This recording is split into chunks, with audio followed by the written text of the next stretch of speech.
Jemaat yang dikasihi Tuhan Yesus Kristus, Majelis GAJ Semarang Barat mengucapkan selamat datang dan selamat mengikuti ibadah kepada Bapak, Ibu, pemuda, anak-anak, dan juga para tamu yang hadir pagi hari ini di tempat ibadah ini. Bapak dan Ibu, perlu diketahui bahwa dalam warta gereja hari Minggu yang lalu, kita sudah mendapatkan informasi bahwa di daerah Bali ada bencana banjir, dan pada hari ini kita akan menambah satu kantong untuk pelayanan kasih atau bantuan di daerah Bali. Ibadah pada hari ini akan dilayani oleh Bapak Pendeta Emeritus Widyatmo Prawito Harsoyo STH dengan tema khotbah Waspadai Cinta Uang.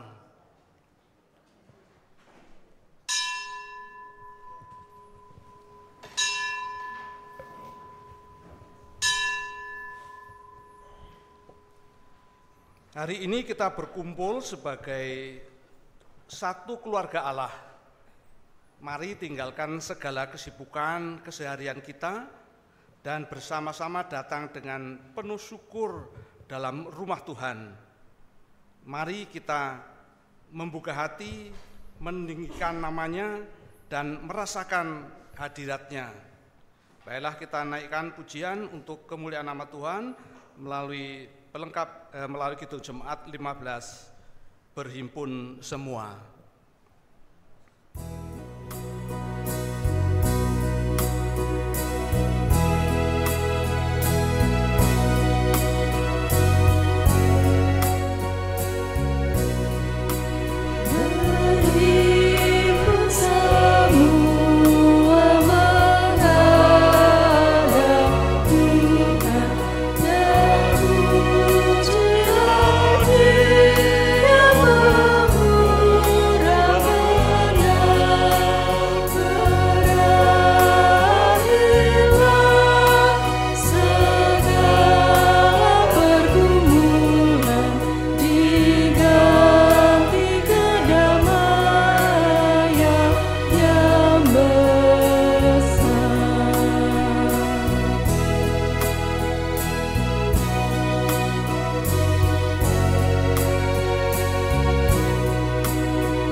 Saudara-saudaraku yang dikasihi oleh Tuhan, mari kita lanjutkan ibadah kita pagi ini dengan pengakuan. Pertolongan kita adalah di dalam nama Tuhan yang menciptakan langit, bumi, dan segala isinya, dan yang setia menepati janji keselamatan yang telah dinyatakannya. Kasih karunia, damai sejahtera, dan cinta kasih Allah Bapa, Putra, dan Roh Kudus menyertai saudara sekalian. Amin.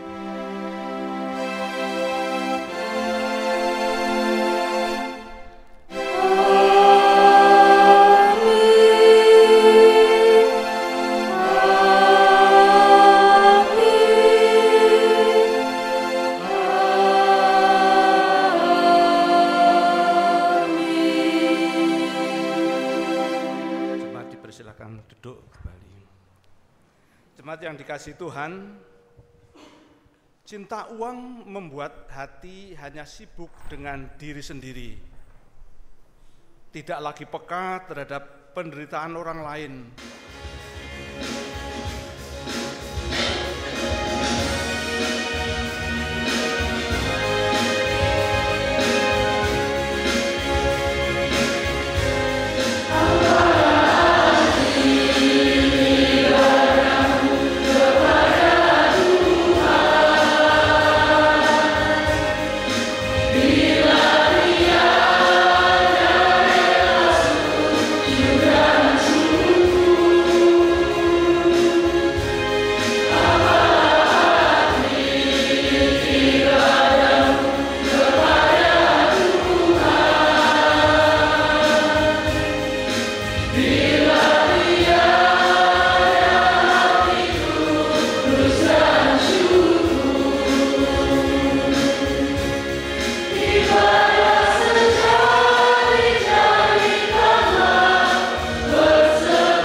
bersamamu. Ibadah sejati yang berkenan bagi Tuhan, jujur dan tulus, ibadah murni bagi Tuhan.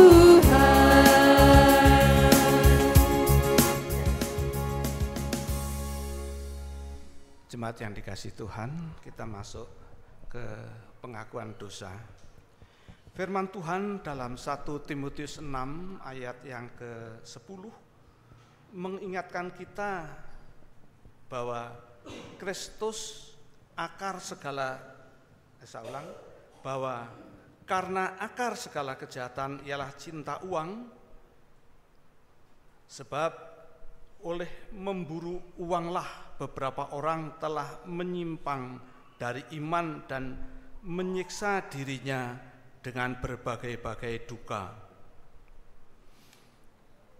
Seringkali kita lebih mengutamakan harta daripada Tuhan, serta tidak peduli terhadap sesama dan lingkungan sekitar kita yang membutuhkan uluran tangan karena iman kita telah tergeser oleh keserakahan serta ketakutan akan kekurangan. Mari dengan rendah hati kita mengakui dosa kita di hadapan Tuhan. Jemaat dipersilakan untuk berdoa secara pribadi.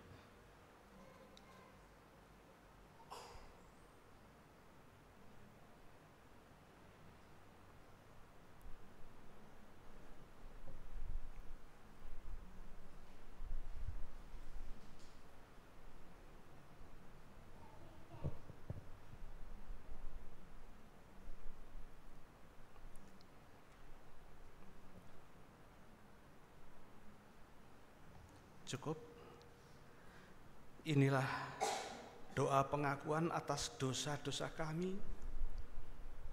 Tuhan yang penuh kasih, ampunilah kami karena memakai berkat-Mu hanya untuk diri kami sendiri dan kurang peduli pada sesama yang membutuhkan uluran tangan.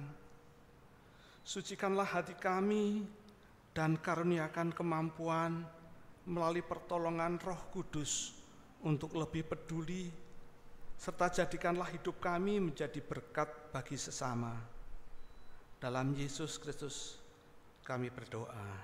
Amin.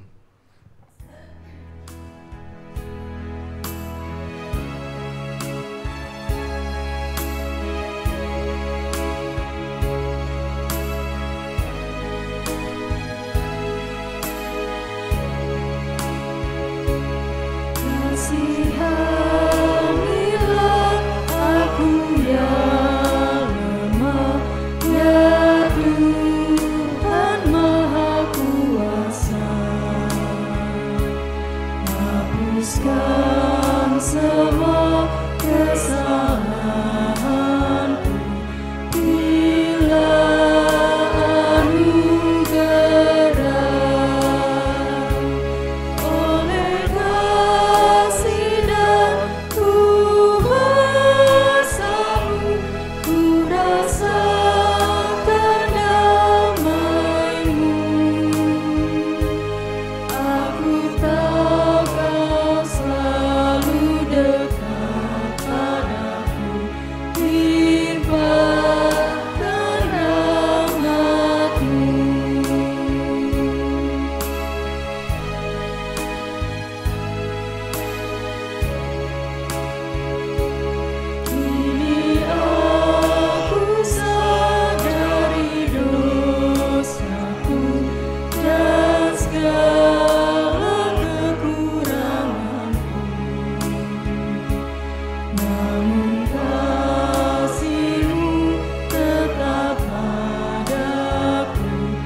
akan menerima berita anugerah, jemaat dipersilakan untuk berdiri.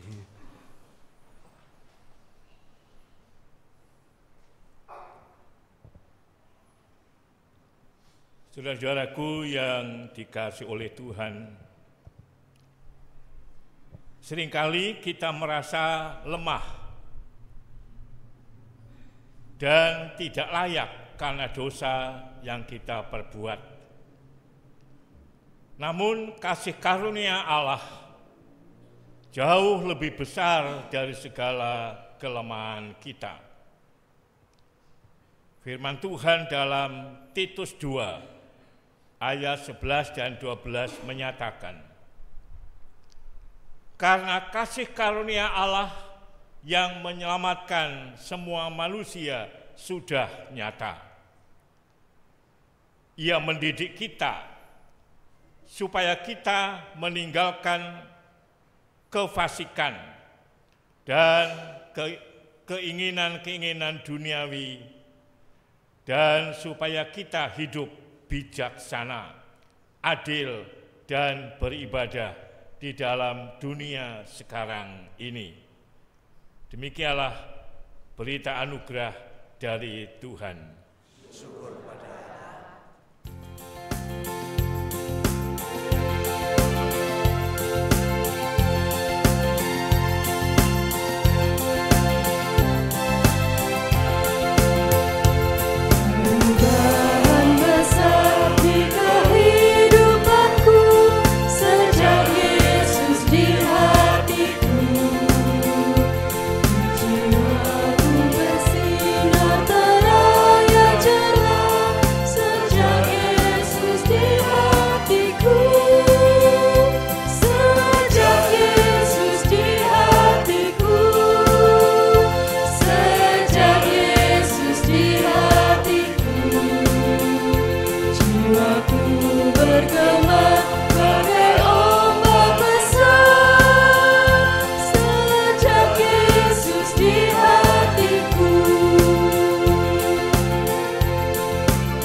Saudaraku yang dikasihi oleh Tuhan, sebelum kita masuk kepada pembacaan Alkitab dan pemberitaan firman Tuhan, mari kita bersatu hati di dalam doa epiklese untuk mohon pimpinan, penyertaan, dan karya Roh Kudus.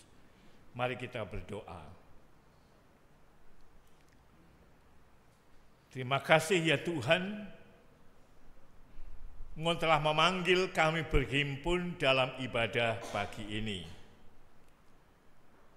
Kami ingin menikmati kebersamaan kami sebagai umat milik-Mu, sebagai keluarga Allah. Kami ingin menikmati persekutuan yang istimewa dengan Tuhan dalam ibadah ini. Karena itu kami juga menyediakan diri untuk mendengarkan firman-Mu, memperhatikan pemberitaan firman-Mu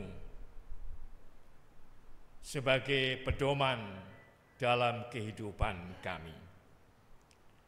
Namun kami mengakui keterbatasan kami dan kelemahan kami, sering tidak mudah memahami kebenaran firman-Mu. Karena itu kami mohon Roh-Mu yang kudus berkarya dalam pembacaan dan pemberitaan firman pagi hari ini. Supaya firman Tuhan boleh kami pahami dengan baik, kami yakini dan kami jadikan pedoman dalam menjalani hidup kami sehari-hari. Persiapkan kami semua, kuasai dengan Roh-Mu yang kudus untuk mendengarkan, memperhatikan semua pengajaran-Mu itu. Kami juga mohon perlindungan-Mu supaya ibadah ini boleh selesai dengan selamat, dan kami berharap menjadi jalan berkat untuk kehidupan kami masing-masing. Di dalam nama Tuhan kami, Yesus Kristus, kami berdoa. Amin.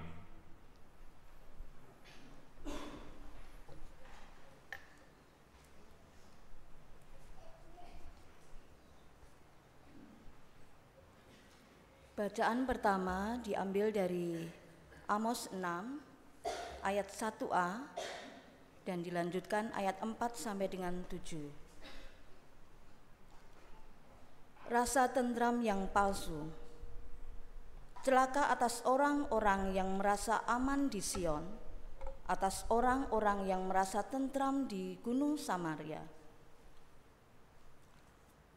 yang berbaring di tempat tidur dari gading dan duduk berjuntai di ranjang, yang memakan anak-anak domba dari kumpulan kambing domba dan anak-anak lembu dari tengah-tengah kawanan binatang yang tambun, yang bernyanyi-nyanyi mendengar bunyi gambus dan seperti Daud menciptakan bunyi-bunyian bagi dirinya, yang minum anggur dari bokor dan berurap dengan minyak yang paling baik, tetapi tidak berduka karena hancurnya keturunan Yusuf. Sebab itu sekarang mereka akan pergi sebagai orang buangan di kepala barisan, dan berlalulah keriuhan pesta orang-orang yang duduk berjuntai itu. Demikianlah firman Tuhan. Marilah kita menanggapi sabda Tuhan yang sudah kita dengar dengan bersama-sama membaca Mazmur 146 secara bergantian. Haleluya, pujilah Tuhan hai jiwaku.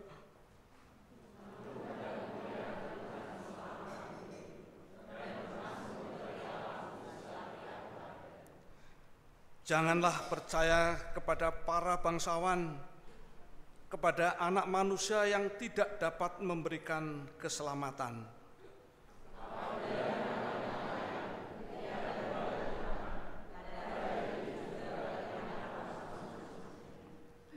Berbahagialah orang yang mempunyai Allah Yakub sebagai penolong, yang harapannya pada Tuhan Allahnya.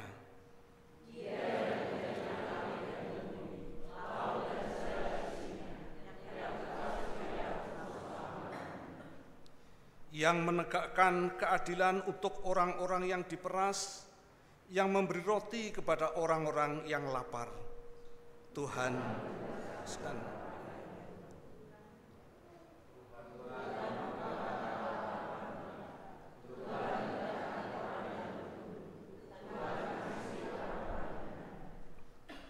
Tuhan menjaga orang-orang asing, anak yatim dan janda ditegakkannya kembali, tetapi jalan orang fasik dibengkokkannya.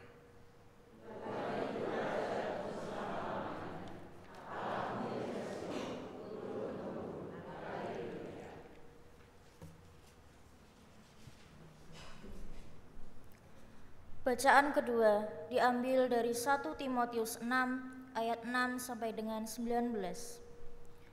1 Timotius 6 ayat 6 sampai dengan 19. Memang ibadah itu kalau disertai rasa cukup memberi keuntungan besar.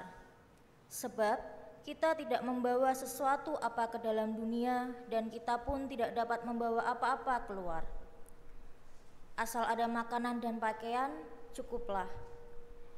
Tetapi mereka yang ingin kaya terjatuh ke dalam pencobaan, ke dalam jerat dan ke dalam berbagai-bagai nafsu yang hampa dan yang mencelakakan, yang menenggelamkan manusia ke dalam keruntuhan dan kebinasaan.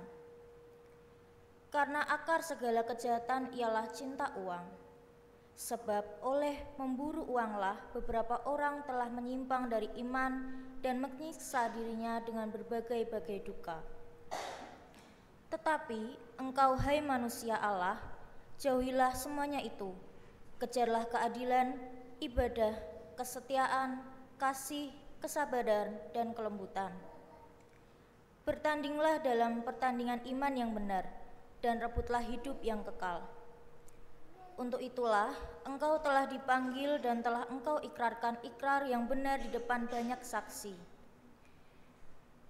Di hadapan Allah yang memberikan hidup kepada segala sesuatu dan di hadapan Kristus Yesus yang telah mengikrarkan ikrar yang benar itu juga di muka Pontius Pilatus, kusuruhkan kepadamu. Turutilah perintah ini dengan tidak bercacat dan tidak bercela, hingga pada saat Tuhan kita Yesus Kristus menyatakan dirinya, yaitu saat yang akan ditentukan oleh penguasa yang satu-satunya dan yang penuh bahagia, Raja di atas segala raja dan Tuan di atas segala tuan. Dialah satu-satunya yang tidak takluk kepada maut, bersemayam dalam terang yang tak terhampiri. Seorang pun tak pernah melihat dia dan memang manusia tidak dapat melihat dia.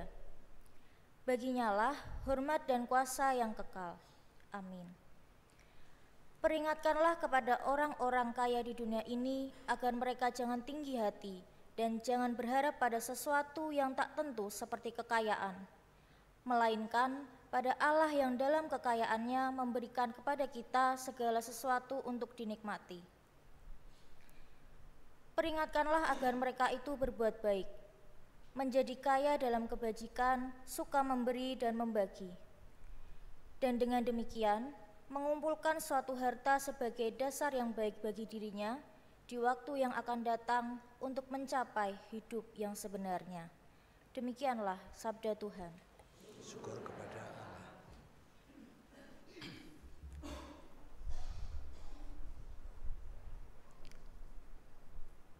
Saudara-saudaraku yang dikasihi oleh Tuhan,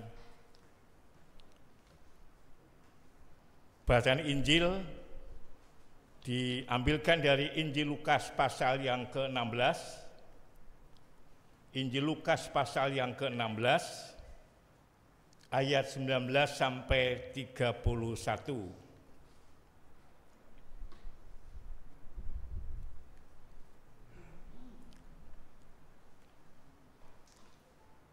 Tentang orang kaya dan Lazarus yang miskin. Ada seorang kaya yang selalu berpakaian jubah ungu dan kain halus. Dan setiap hari ia bersukaria dalam kemewahan. Dan ada seorang pengemis yang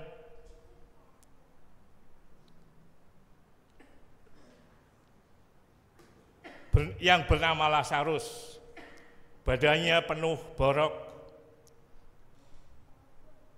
dan berbaring dekat pintu rumah orang kaya itu dan ingin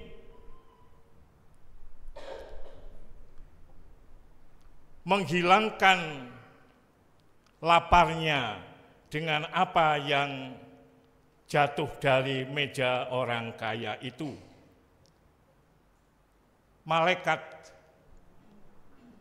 Malahan anjing-anjing datang dan menjilat boroknya.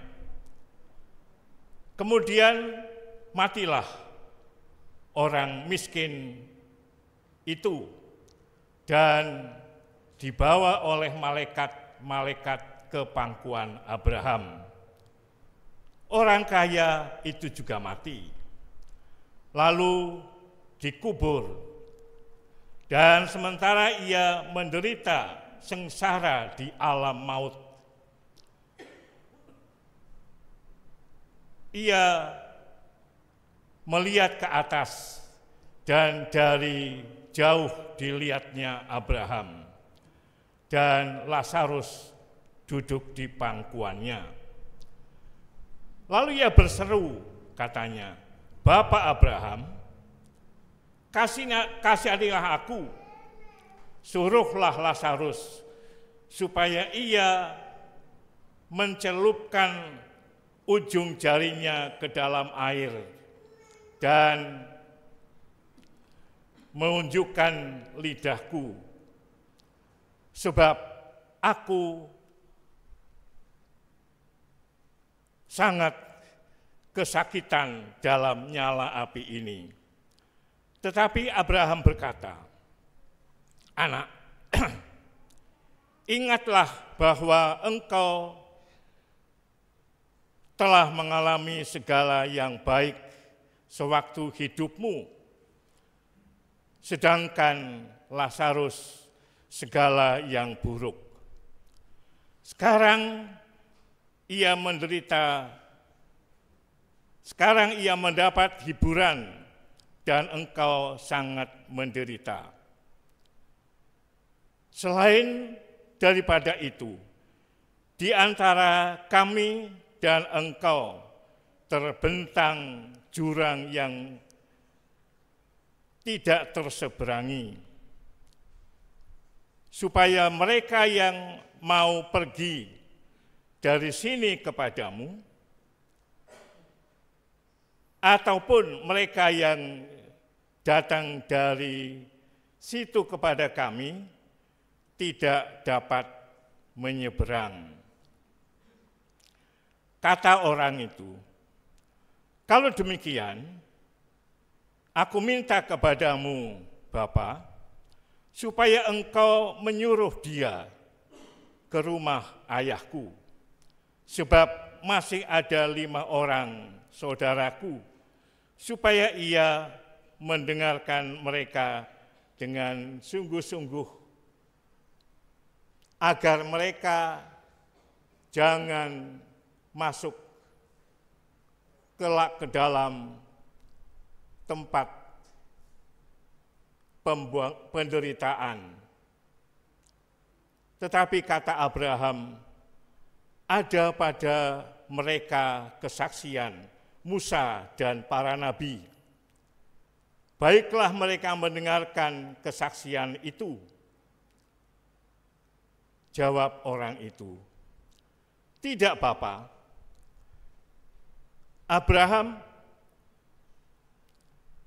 Tidak, Bapak Abraham, karena jika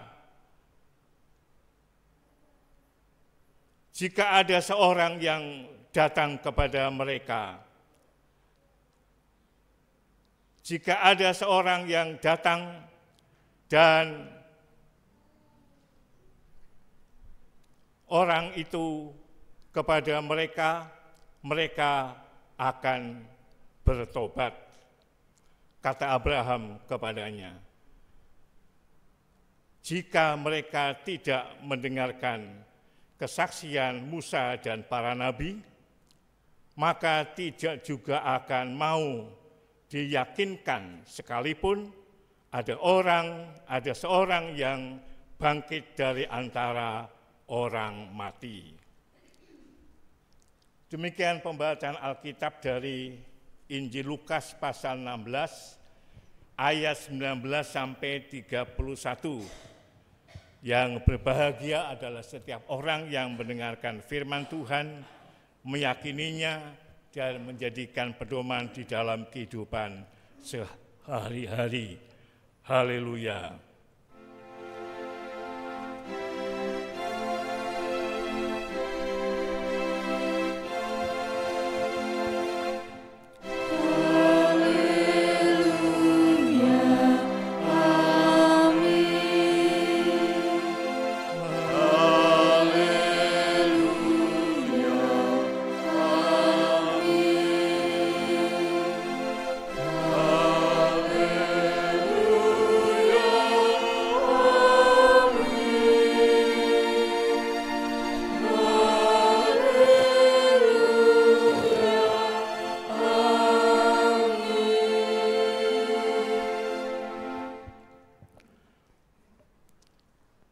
Selamat pagi, saudaraku semua yang dikasihi oleh Tuhan. Tema khotbah hari ini adalah waspadai cinta uang. Waspadai cinta uang. Rupanya ada latar belakang pemahaman bahwa cinta uang itu membahayakan. Maka perlu diwaspadai supaya cinta uang itu tidak membahayakan.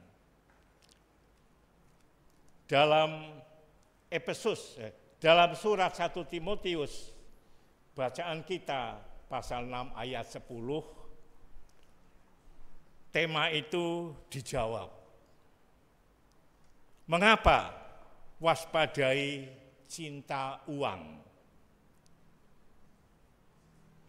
Paulus kepada Timotius mengatakan, karena cinta uang itu akar segala kejahatan. Rupanya cinta uang itu bisa membuat orang melakukan kejahatan. Maka perlu diwaspadai. Peringatan atau nasihat ini, nasihat peringatan yang ditujukan kepada semua orang. Karena semua orang tidak bisa lepas dari cinta uang. Kalau kita melihat kehidupan kita sehari-hari, itu setiap orang itu membutuhkan uang dalam hidupnya. Uang itu perlu untuk kehidupan manusia. Anak-anak butuh uang. Mau berangkat sekolah, anak-anak zaman sekarang butuh sangu. Karena tidak sempat sarapan pagi. Di sekolah ada kantin. Bisa lalu sarapan di sana, jajan di sana untuk mengisi perut yang kosong. Apalagi kalau sudah mahasiswa, kebutuhan uangnya lebih banyak lagi.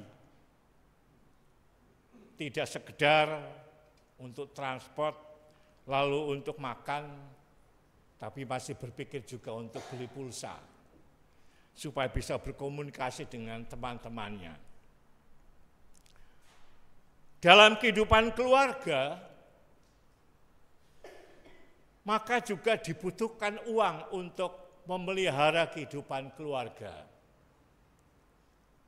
Ibu-ibu harus belanja untuk makan hari ini, ya pakai uang. Bapak-bapak sebagai kepala rumah tangga yang bertanggung jawab, ia harus mencari nafkah untuk bisa mendapatkan uang untuk bisa memelihara keluarganya. Sehingga manusia tidak bisa lepas dari uang dalam seluruh kehidupannya, karena itu menjadi kebutuhan. Maka kemudian manusia cenderung untuk cinta uang. Bagaimana uang itu bisa dipakai untuk mencukupi kebutuhan kehidupan hari ini? Bagaimana uang itu bisa dipakai untuk membiayai anak-anak sekolah atau kuliah? Tumbuhlah rasa cinta uang, sehingga lalu hati-hati dalam menggunakan uang supaya bisa mencukupi kehidupan. Jadi karena semua orang memang membutuhkan uang, maka waspadalah terhadap cinta uang. Hati-hati terhadap sikap cinta uang, karena cinta uang itu akar segala kejahatan. Kalau kita perhatikan dalam bacaan leksionari hari ini, nampak bahwa sikap cinta uang itu bisa membuat orang melakukan tindakan-tindakan yang tidak benar. Kitab Amos mengingatkan pada masa itu orang-orang yang punya kedudukan, orang-orang yang punya jabatan, orang-orang yang kaya, punya banyak uang, ternyata masih menindas orang-orang miskin, masih menindas orang-orang yang sengsara untuk mendapatkan uang bagi kehidupannya. Karena itu maka Nabi Amos yang dipakai oleh Tuhan untuk mengingatkan orang waktu itu, supaya sadar tindakanmu itu akan mendatangkan hukuman. Karena Tuhan tidak berkenan akan sikap seperti itu.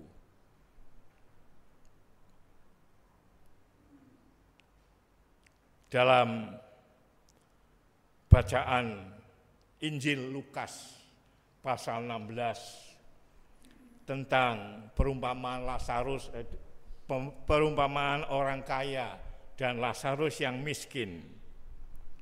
Dari sana nampak bahwa cinta uang itu lalu membuat seseorang egois. Orang kaya yang disebutkan dalam perumpamaan itu, karena dia cinta uang, dia menjadi egois. Hanya memikirkan dirinya sendiri,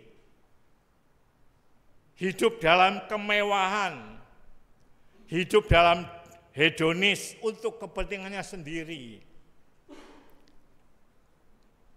Karena egois itu maka ia tidak peduli dengan orang lain. Ada orang miskin yang di situ yang membutuhkan perhatian, membutuhkan makan. Karena ia miskin, dan miskin itu miskin sekali. Dan karena orang miskin biasanya pada waktu itu tentu terkait dengan kondisi fisik, lalu berpenyakitan. Tubuhnya penuh dengan borok. Kita tidak bisa menyalahkan orang miskin karena pada waktu itu kemiskinan itu terstruktur karena dibuat oleh keadaan. Orang miskin itu disingkirkan dari masyarakat. Orang berpenyakitan dibuang dari masyarakat. Sehingga dia tidak mungkin mengembangkan hidupnya karena tidak ada kesempatan. Jadi kalau miskin ya memang miskin sekali. Dia tidak bisa mencari nafkah. Karena ketemu orang pun orang pada menghindar. Maka yang dilakukan adalah tinggal makan sisa-sisa makanan yang tidak digunakan orang lain. Dikatakan bahwa orang miskin itu menunggu jatuhnya makanan dari meja. Artinya makanan yang tidak berguna bagi orang lain, tinggal dibuang. Dia menunggu untuk makan. Itu pun tidak mungkin. Karena orang kaya itu membiarkan anjingnya malah memakan makanan yang jatuh dari meja, menjilati boroknya si Lazarus ini. Jadi karena orang kaya itu cinta uang, mengakibatkan ia bersikap egois, kepentingan diri sendiri, lalu tidak peduli dengan yang lain yang membutuhkan, walaupun dia bisa melakukan.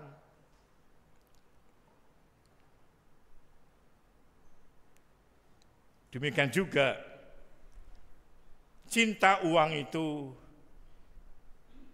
bisa membuat orang lalu berpikir untuk dirinya sendiri dan tidak bisa melihat orang lain. Barangkali menganggap bahwa kekayaanku ini adalah hasil usahaku sendiri. Terserah aku menggunakannya, orang lain urusannya orang lain. Saya tidak ada hubungan dengan orang lain.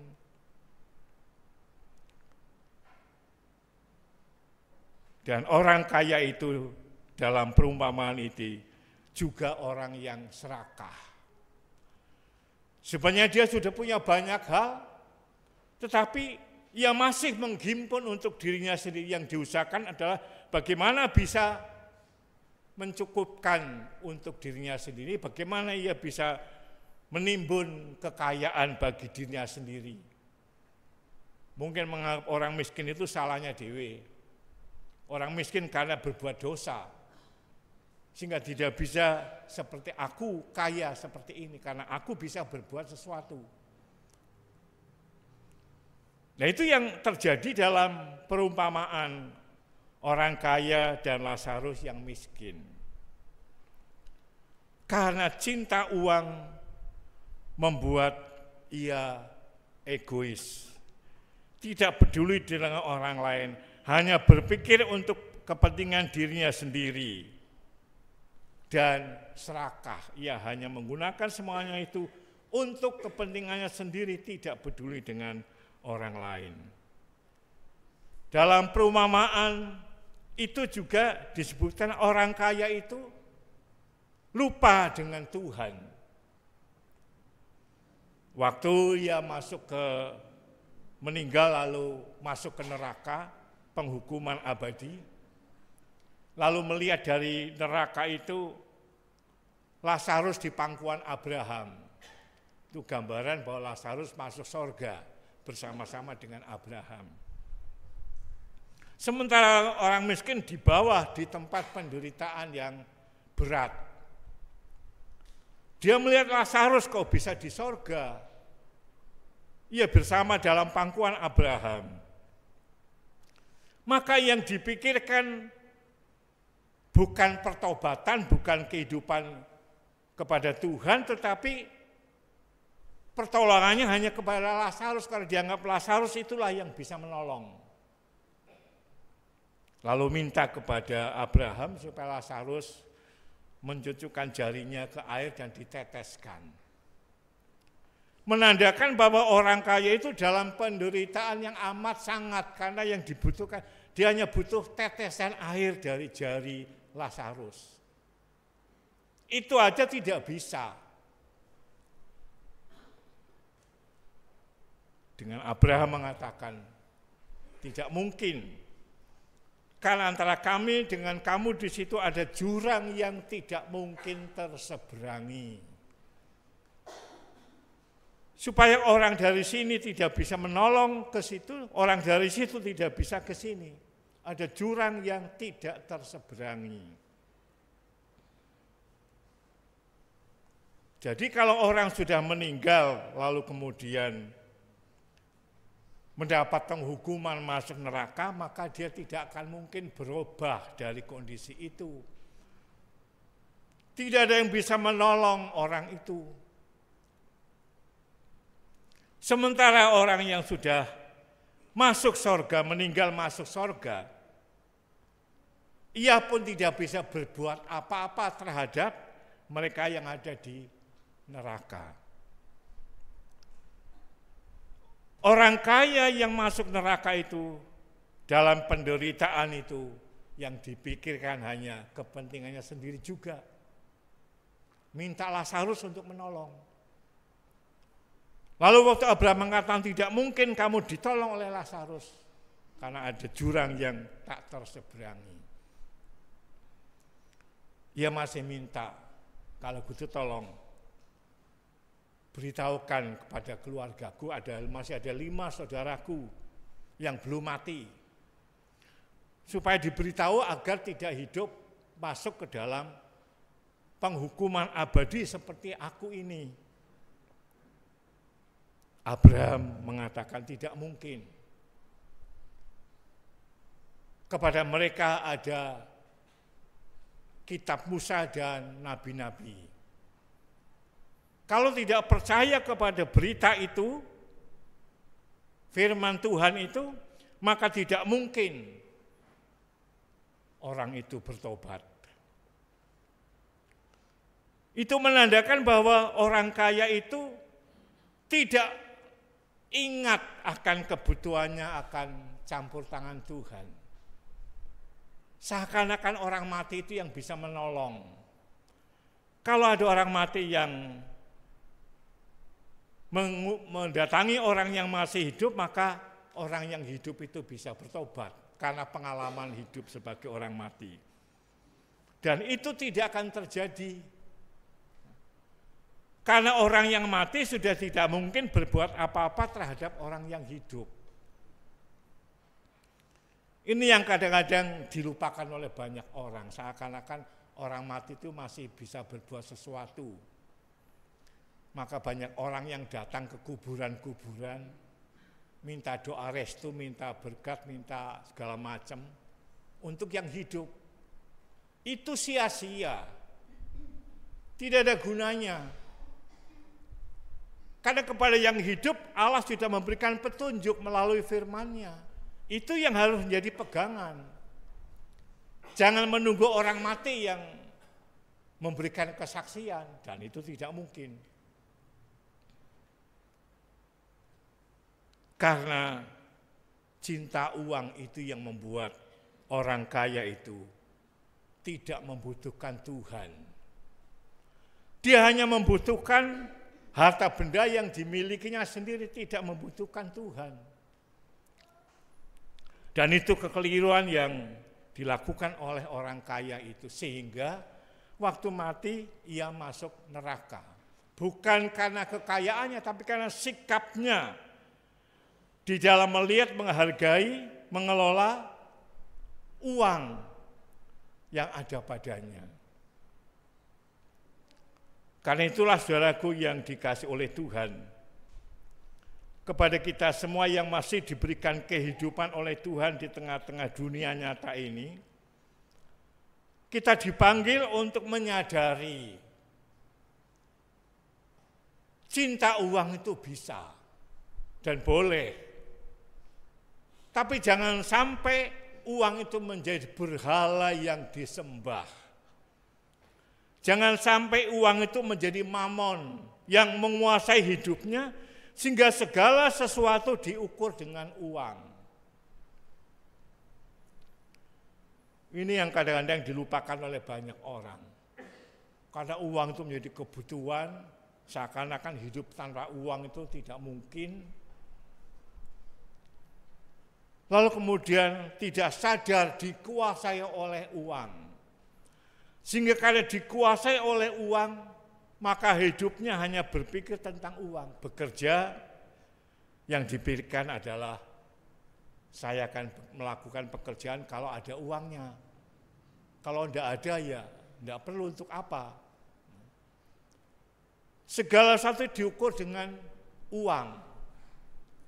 Karena orang itu dikuasai oleh uang sebagai mamon yang menguasainya. Dan itu harus kita sadari, bahwa cinta uang itu akar segala kejahatan. Dengan cinta uang kalau kita tidak waspada, kita bisa tergoda melakukan berbagai kejahatan. Membuat kita tidak puas dengan apa yang ada. Lalu menjadi serakah. Serakah biasanya diikuti dengan perbuatan jahat. Lalu mengambil hak yang menjadi haknya orang lain, korupsi terjadi. Karena cinta uang orang bisa korupsi. Karena cinta uang orang bisa memanipulasi segala sesuatu untuk kepentingan dirinya. Maka waspadai cinta uang. sebagai peringatan yang penting untuk kita semua, supaya kita berhati-hati.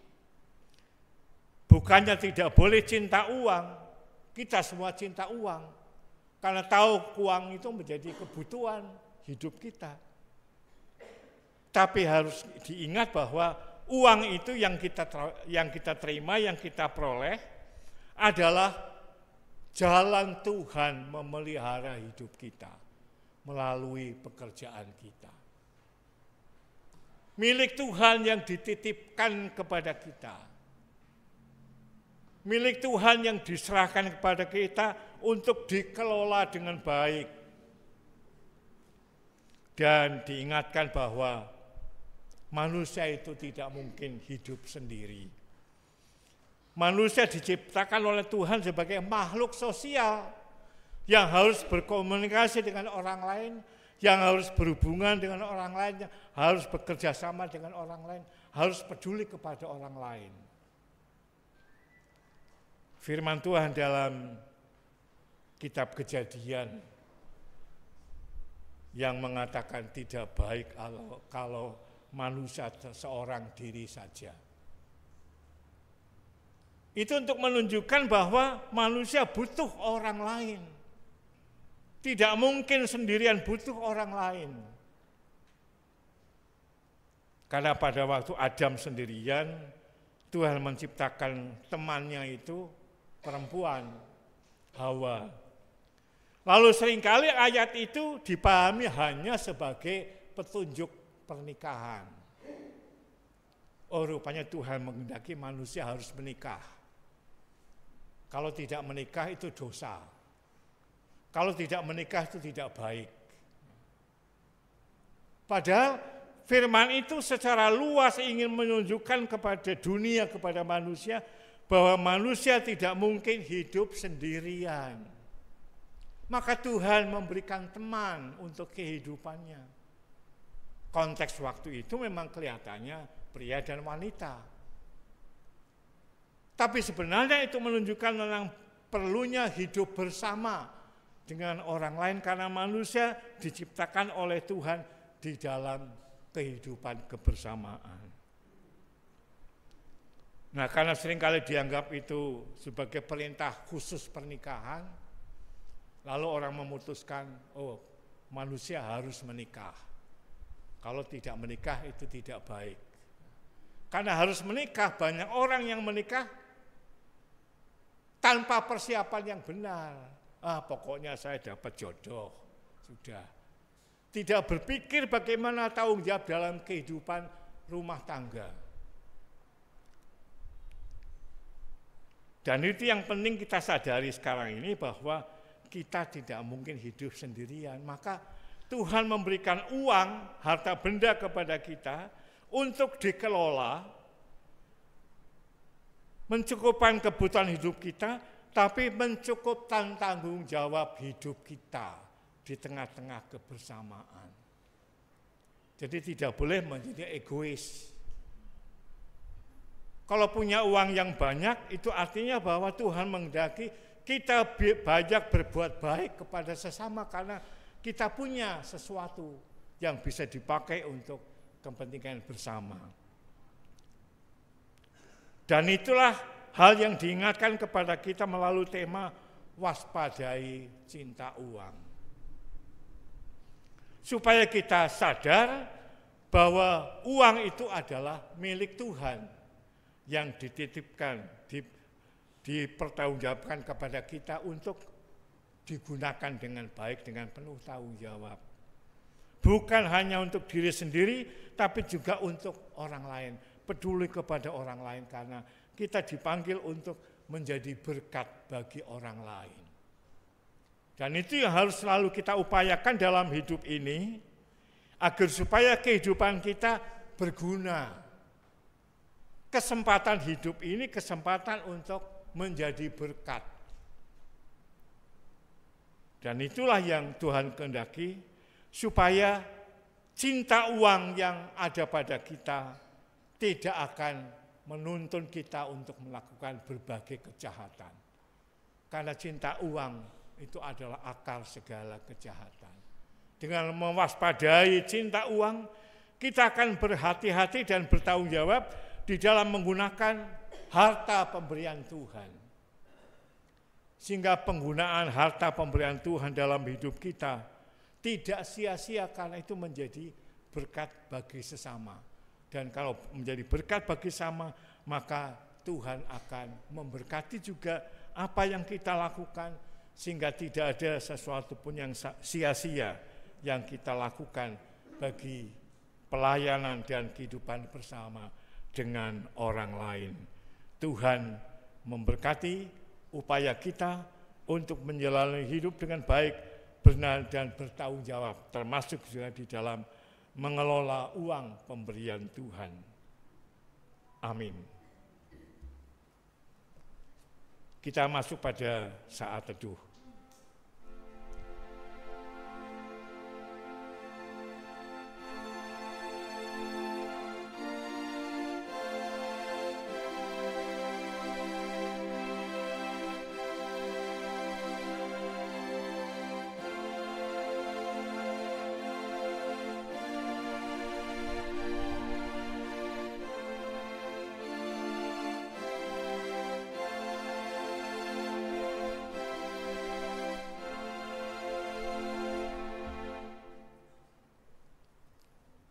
Jemaat diundang untuk berdiri, kita akan bersama-sama dengan umat Tuhan di sepanjang segala abad dan tempat. Marilah kita ungkapkan iman percaya kita menurut pengakuan iman rasuli yang dinyanyikan.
Mari saudara kita menyatukan hati untuk menaikkan doa syafaat kita.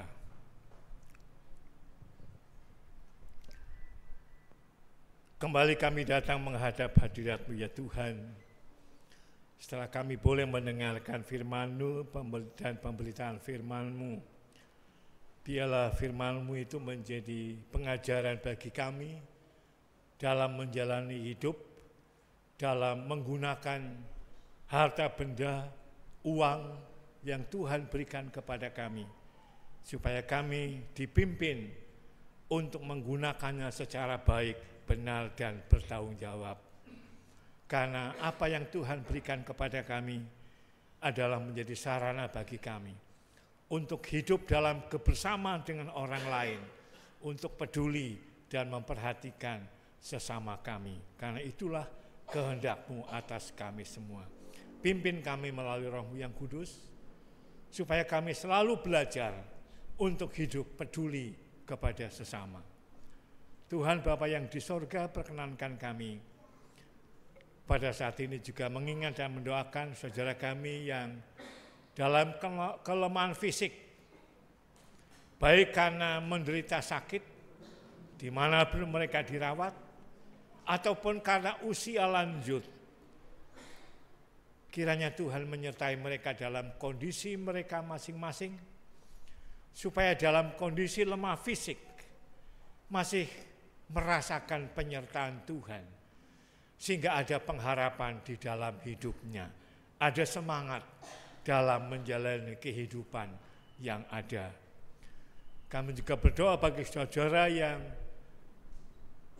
berada di dalam bencana alam, banjir, gunung meletus, dan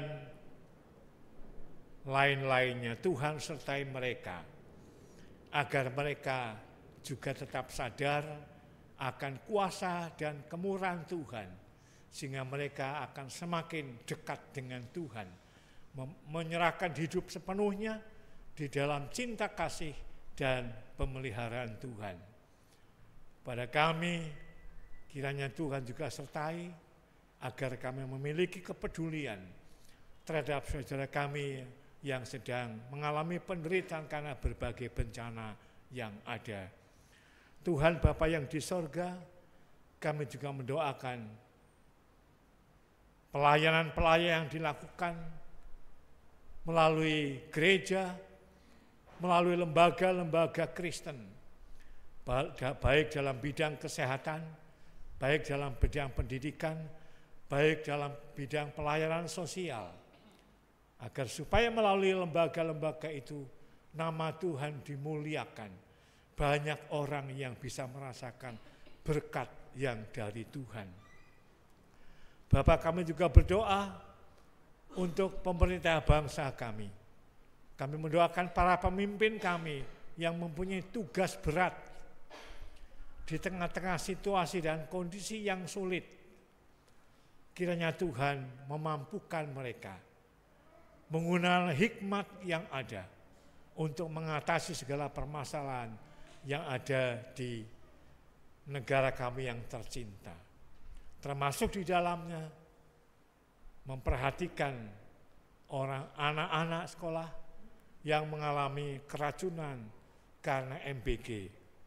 Tuhan kiranya menolong untuk bisa menyembuhkan anak-anak yang menderita itu, dan untuk memperbaiki pelayanan melalui makan bergizi gratis, agar supaya sungguh-sungguh tujuan yang baik akan mendatangkan kebaikan bagi masa depan anak-anak kami. Bapa, kami menyerahkan hidup kami seutuhnya dalam cinta kasih Tuhan, dalam pemeliharaan Tuhan. Mohon ampun untuk dosa dan kesalahan kami Bapa. Hanya di dalam nama Tuhan kami, Yesus Kristus, kami berdoa. Amin. Saudara-saudara yang terkasih di dalam Tuhan Yesus Kristus, tiba saatnya kita menyampaikan persembahan syukur.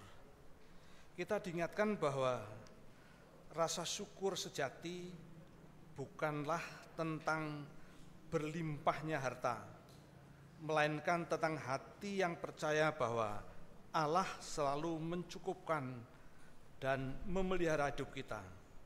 Sebagaimana firman Tuhan yang tertulis di dalam kitab Ibrani 13 ayat yang kelima demikian, janganlah kamu menjadi hamba uang dan cukupkanlah dirimu dengan apa yang ada padamu. Karena Allah telah berfirman, aku sekali-kali tidak akan membiarkan engkau dan aku sekali-kali tidak akan meninggalkan engkau. Jemaat yang dikasihi Tuhan, pada persembahan kali ini ada 2 kantong. Yang pertama kantong rutin dan yang kedua kantong bencana banjir di Bali. Ada 2 kantong, yang pertama merah untuk persembahan minggu rutin dan yang biru untuk bencana Bali. Pengumpulan persembahan ini didasarkan atas surat pengembalaan dari Sinode GKJ yang berkedudukan di Salatiga. Untuk mengiringi persembahan, kita akan bersama menaikkan pujian Manusia yang Meluku.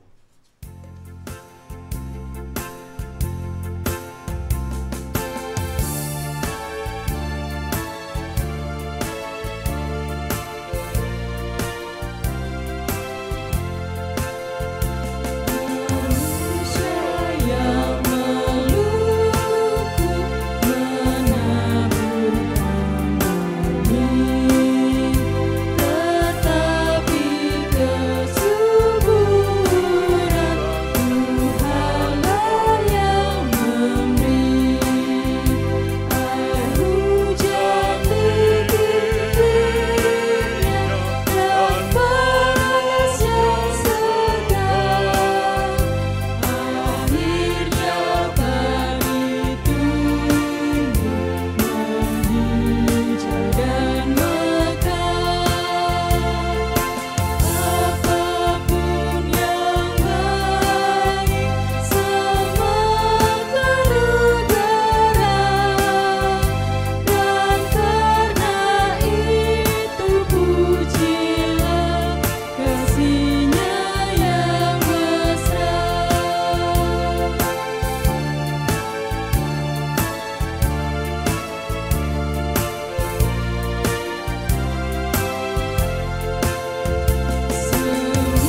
Mari kita bersama berdoa untuk membawa persembahan ini dan nanti diakhiri dengan doa Bapa kami yang diucapkan. Kita berdoa. Tuhan Yesus yang penuh kasih, kami datang membawa persembahan ini sebagai tanda syukur atas segala berkat-Mu. Kuduskanlah dan pakailah untuk pekerjaan pelayanan-Mu, serta menjadi berkat bagi banyak orang. Berkati juga kami agar kami hidup menjadi persembahan yang berkenan kepadamu. Dalam nama Tuhan Yesus Kristus yang telah mengajarkan doa Bapa kami. Bapa kami yang di sorga, dikuduskanlah namamu, datanglah kerajaan-Mu. Jadilah kehendak-Mu di bumi seperti di sorga. Berikanlah kami pada hari ini makanan kami yang secukupnya, dan ampunilah kami akan kesalahan kami, seperti kami juga mengampuni orang yang bersalah kepada kami. Dan janganlah membawa kami ke dalam pencobaan, tetapi lepaskanlah kami daripada yang jahat, karena Engkaulah yang mempunyai kerajaan dan kuasa dan kemuliaan sampai selama-lamanya. Amin.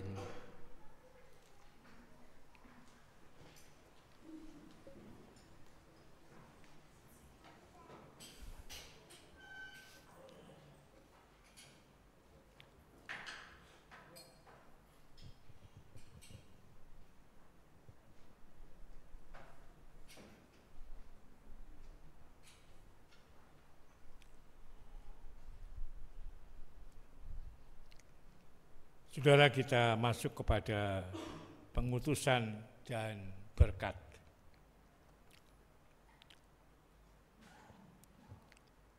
Teguhkan dan arahkanlah hatimu kepada Tuhan. Kami mengarahkan hati kepada Tuhan. Jadilah saksi Kristus. Kami siap menjadi saksi Kristus. Terpujilah Tuhan Allah kita. Pulanglah dalam sukacita, jadikan Kristus harta yang sejati, dan waspadailah terhadap cinta uang. Hiduplah selalu dalam kasih, dan terimalah berkat Tuhan. Tuhan memberkati dan melindungi engkau. Tuhan menyinari wajah-Nya, Tuhan menyinari engkau dengan wajah-Nya dan memberi kasih karunia. Tuhan menghadapkan wajah-Nya kepadamu dan memberi damai sejahtera. Amin.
Bapak Ibu dipersilakan untuk duduk lebih dahulu.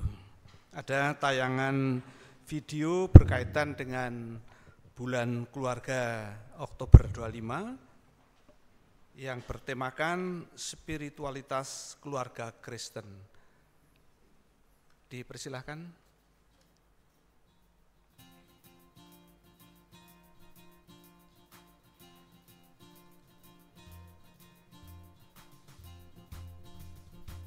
Suaranya belum muncul.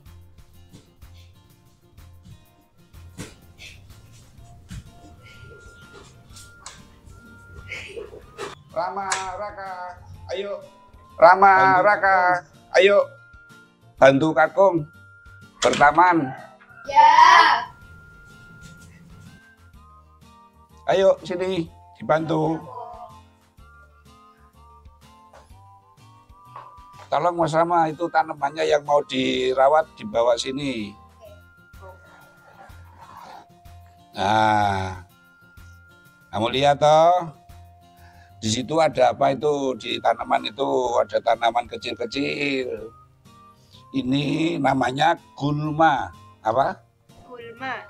Gulma itu akan mengganggu tanaman kalau tidak diambil. Karena itu sekarang ayo diambil itu gulmanya biar dibersihkan.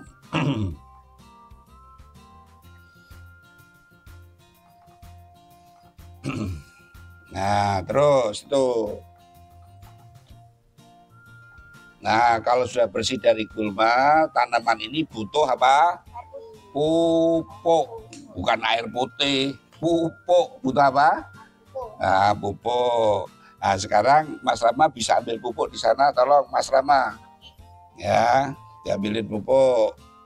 Itu ada ember itu, pakai ember. Sedikit aja, enggak usah banyak-banyak ya.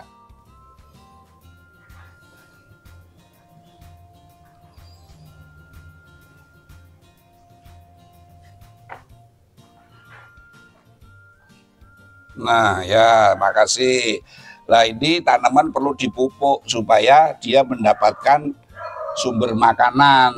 Karena dari pupuk ini akan ada unsur hara namanya yang bisa membuat tanaman ini bertumbuh. Dan nanti ini lihat tuh, nanti ini bisa berbunga karena dipupuk. Nah. Nah, setelah dipupuk, tanaman itu juga butuh air. Nah, karena itu perlu diapakan? Disiram. Nah, sekarang di Raka, tolong disiram tanamannya. Bisa enggak nyiram? Ya. Ya. Oke. Ya, cukup. Ya, terima kasih. Dikembalikan itu. Nah ini jadi tanaman itu perlu dirawat ya, diambil gulmanya yang mengganggu, terus dipupuk, juga disiram ya supaya tumbuh dan mengeluarkan nanti bunga ini. Nanti ini besok itu akan berkembang bagus indah, warnanya kuning. Ini namanya tanaman apa ini? Bunga sepatu. Ini kesukaannya Titi ya. Makasih ya sudah membantu Kakung merawat tanaman ya. Ya, saudara yang dikasih Tuhan, keluarga itu cuma makan seperti tanaman. Tanaman hanya bisa berbuah ataupun berbunga itu karena harus dirawat dengan baik, dipupuk, disiram, dijaga, sehingga mengeluarkan buah yang baik. Demikian juga keluarga. Keluarga memang harus juga dirawat supaya keluarga itu bisa mengeluarkan keindahan, mengeluarkan buah-buah yang baik. Tetapi ingat, itu tidak otomatis. Itu perlu perawatan yang tekun dan sungguh. Saya orang yang suka tanaman. Dan ternyata karena saya suka tanaman, saya akan merawat tanaman itu dengan kasih. Maka kasih itu menjadi ciri utama bagaimana kita merawat keluarga. Kalau kita memiliki kasih terhadap keluarga kita, maka kita dengan sungguh-sungguh akan merawat, menjaga keluarga kita. Yang kedua, bahwa keluarga tanaman itu juga membutuhkan sumber makanan. Dan kita tahu sumber makanan dari keluarga adalah Tuhan. Tuhan adalah sumber segalanya. Karena itu kita perlu menjaga, merawat keluarga kita dengan membaca firman Tuhan, dengan berdoa. Itu dilakukan dengan kasih, maka keluarga kita akan dapat berkembang, bertumbuh, dan keluarga itu bisa mengeluarkan keindahan seperti bunga yang indah dan mengeluarkan buah yang tidak busuk tetapi buah yang segar. Itulah tanaman dan keluarga. Tuhan memberkati. Seperti tunas yang sudah siap untuk dirawat, demikian pula spiritualitas kita. Seperti tanaman yang sudah siap berbunga atau berbuah, demikian pula diri kita. Mari Bapak, Ibu, Saudara, dan anak-anak semua, kita bertumbuh berproses bersama dengan bibit yang akan dibagikan untuk kita rawat bersama dengan spiritualitas kita yang nantinya akan bertumbuh dan siap berbunga, bahkan berbuah yang baik.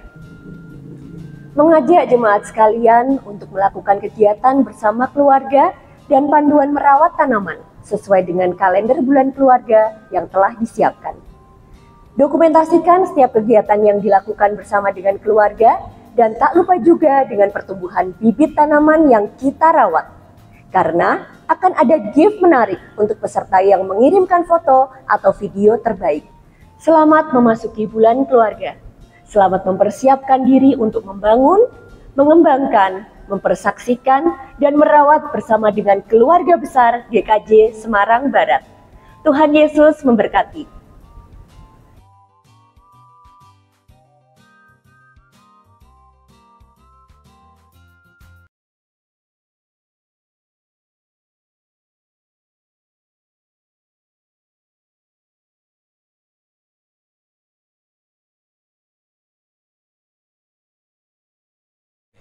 Mari kita pulang dengan hati yang tidak terikat pada cinta uang, melainkan hidup dalam syukur, percaya bahwa Tuhanlah sumber pemeliharaan dan berkat yang sejati. Kita menutup ibadah pada hari ini dengan bersama-sama menaikkan pujian dari Kidung Jemaat 278 bait pertama, Bila Sangkakala Menggegap dan Zaman Berhenti.